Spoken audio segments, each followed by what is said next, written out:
Oi gente, eu sou a Rô, sejam bem-vindos à minha biblioteca e hoje eu vim compartilhar com vocês tudo o que eu li durante o mês de dezembro.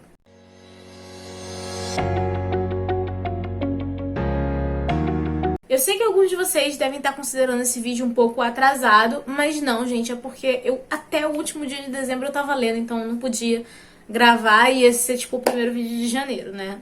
Mas aqui está, trouxe minhas leituras pra vocês. Mas antes da gente conversar sobre elas, me digam aqui nos comentários o que foi que vocês leram em dezembro. E claro, por favor, deixe um like no vídeo, se inscreva no canal se você não for inscrito e ative o sininho de notificações. Lembrando que se você tiver interesse de adquirir algum desses livros ou qualquer outra coisa no site da Amazon, por favor, realize suas compras pelos links que estão no box de descrição. Você comprando por esses links, você está ajudando o canal, você está ajudando na manutenção dele, mas você não vai estar pagando nada a mais por isso. Mas bora deixar de enrolação e vamos conversar sobre os livros. O primeiro livro que eu li foi Vilão, da Victoria Schwab, que essa foi a leitura coletiva que eu estava organizando durante o mês de dezembro. E, gente, eu adorei esse livro de verdade. Aqui nós vamos ter o Victor e o Eli. Eles são dois jovens, assim, brilhantes, muito inteligentes, só que um tanto arrogantes e solitários. Mas eles dois acabam se aproximando, já que eles têm um interesse em comum na pesquisa sobre adrenalina, experiência de quase morte e superpoderes. Mas é óbvio que se tudo tivesse dado certo, a gente não ia ter essa história. Então nós vamos estar acompanhando esses personagens na época da faculdade e 10 anos depois, que é quando o Victor fugiu da prisão. E ele tá super determinado a encontrar o amigo que agora virou inimigo e ter a sua vingança. Mas vamos por partes. A primeira coisa que eu tenho que dizer pra você é que se esse livro está na sua estante, se você pretende comprá-lo, não leia a sinopse.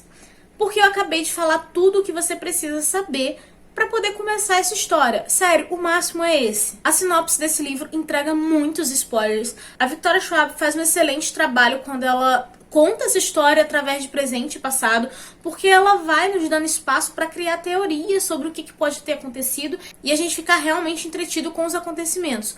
O problema é que parte da sinopse ela tira essa experiência da gente e dá uma sensação de que a história está demorando para acontecer, porque tem coisas ali que você, ao invés de descobrir durante a história, a sinopse te contou. Isso não foi um problema pra mim, porque eu li a sinopse depois de eu ler, e eu só li porque tinha gente reclamando desse tipo de coisa. Eu virei e falei assim, poxa, realmente, né, agora que eu li a sinopse, a galera tava certa. Essa sinopse pode estragar a experiência das pessoas, por isso que eu vim aqui avisar. A história tem um ritmo excelente, ela vai pra presente e passado, mas nas duas ocasiões sempre está acontecendo alguma coisa, então você não fica com aquela sensação de eu queria estar lendo a parte do presente, eu queria estar lendo a parte do passado. Você se mantém entretido lendo as duas partes e isso é ótimo. A escrita é muito fluida, os capítulos são curtos e você lê esse livro muito rápido, porque você realmente vai ficar entretido. Eu achei que esse livro se conclui muito bem, ele não precisa necessariamente de uma continuação. E eu já ouvi algumas pessoas falando sobre isso, eu concordo,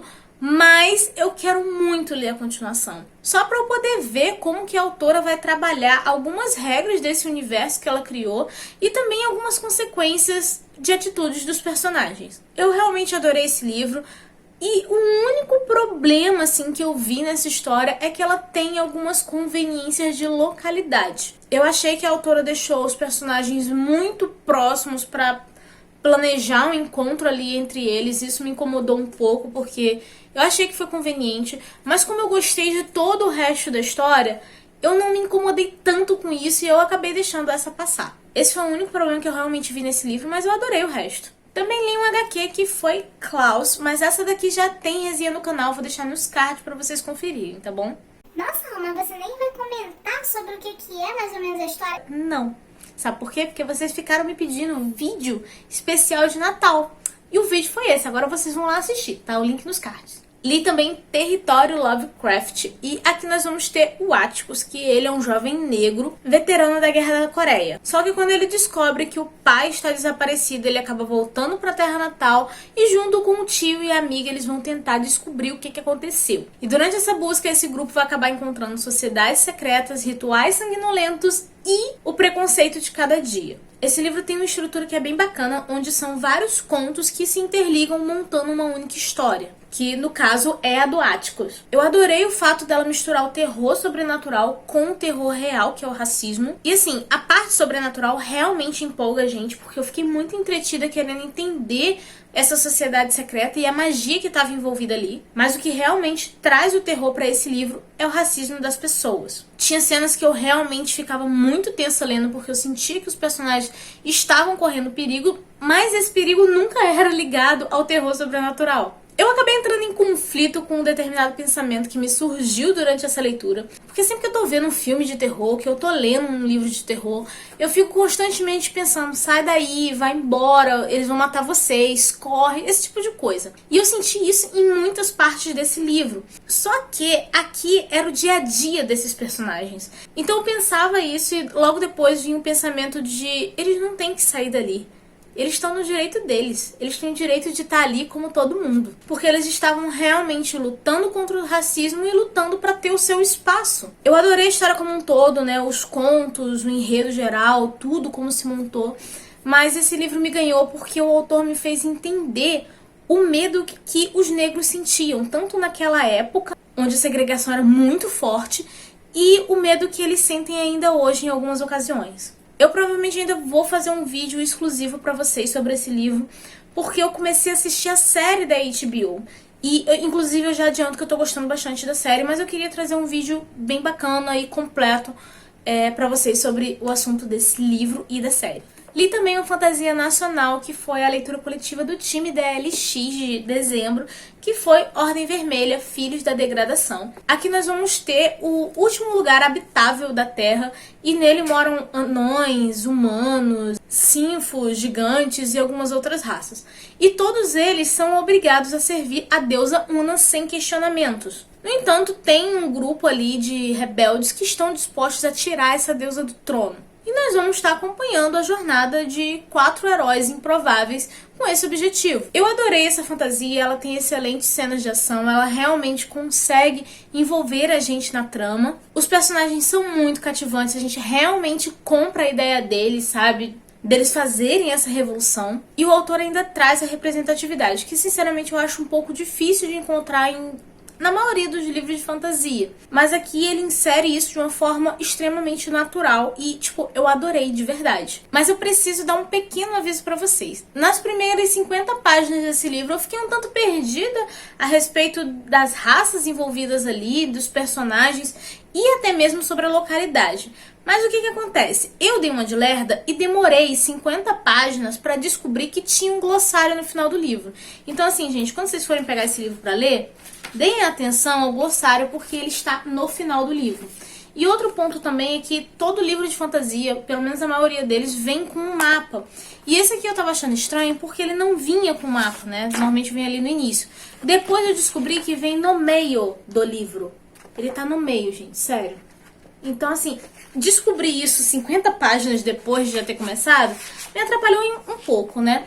Mas então, se você for pegar pra ler, fique atenta a isso porque você vai se situar melhor sobre os personagens e alguns termos da história e também sobre a localidade. Eu sempre acho mapas muito importantes nas histórias de fantasia pra gente poder entender como é que funciona aquele mundo. Eu adorei o livro, eu tô super ansiosa pela continuação, que inclusive eu acho que já sai esse ano. E assim, gente, sem estruturas pra esse final. Esse final deixa, assim, a gente muito curioso pra saber o que vai acontecer no próximo livro. Outro livro que li e adorei em dezembro foi O Segredo do Meu Marido, da Liane Moriarty. E aqui nós vamos ter a Cecília. É Cecília o nome dela?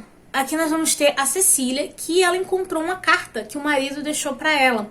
Só que nessa carta vem falando pra ela abrir somente depois da morte dele.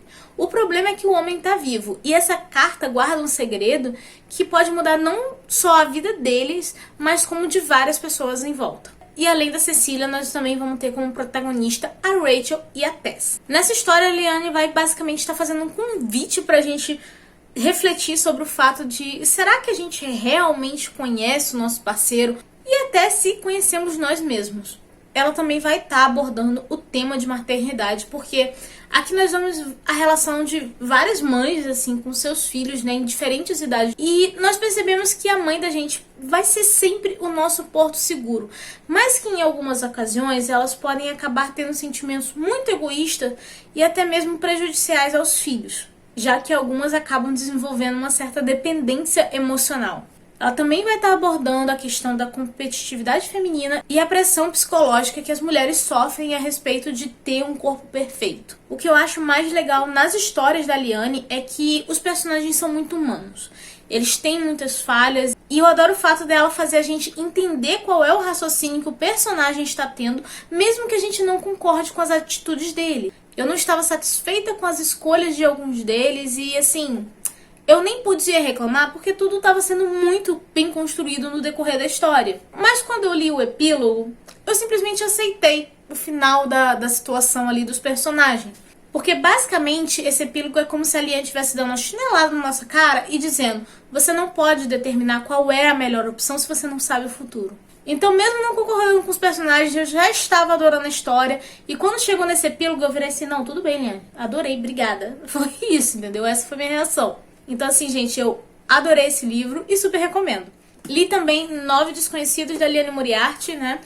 E eu já comentei sobre esse livro no vídeo anterior, que foi o de decepções literárias. E assim, gente, lembrando, decepções literárias não quer dizer que os livros são ruins, sabe? Na maioria das vezes são livros que eu gostei até, mas que não era tudo aquilo que eu esperava. Normalmente são problemas ali de expectativa. Eu não vou falar sobre o que se trata esse livro, nem minha opinião aqui, porque como o vídeo de decepções é muito recente, tipo, eu liberei essa semana, pra quem já assistiu, vai acabar ficando repetitivo. Então, se você caiu aqui no canal de paraquedas ou alguma coisa, ou ainda não viu o vídeo anterior, por favor, confere aqui nos cards pra você saber minha opinião sobre esse livro. E por último, eu acabei lendo um conto, ele é bem curto, né, que se chama Post-it para você. E aqui nós vamos ter a Natália, que adora desenhar e sempre tá procurando jeitos novos de se aperfeiçoar e liberar a criatividade. E quando o vizinho dela sofreu um acidente de carro e perdeu o movimento das pernas, ela sentia que precisava fazer alguma coisa. E todos os dias ela deixava na porta da casa dele um post-it com um desenho. O conto é curto e bem simples, mas eu gostei da história. Ele é bem delicado. E eu achei muito fofa a maneira que a autora mostrou o como que pequenos gestos fazem diferença na vida de uma pessoa. Bem, gente, essas foram as minhas leituras. Por favor, não esqueçam de compartilhar aqui nos comentários o que foi que vocês leram, quais foram as suas últimas leituras de 2020, né? Vamos bater um papo. E não se esqueçam de deixar um like nesse vídeo, nem de se inscrever no canal se você não for inscrito. Lembrando que os links de compra desses livros vão estar aqui embaixo também. E você comprando por esses links, você super ajuda o canal. E é isso, a nossa conversa continua nos comentários. Eu vejo vocês no próximo vídeo. Beijo e tchau!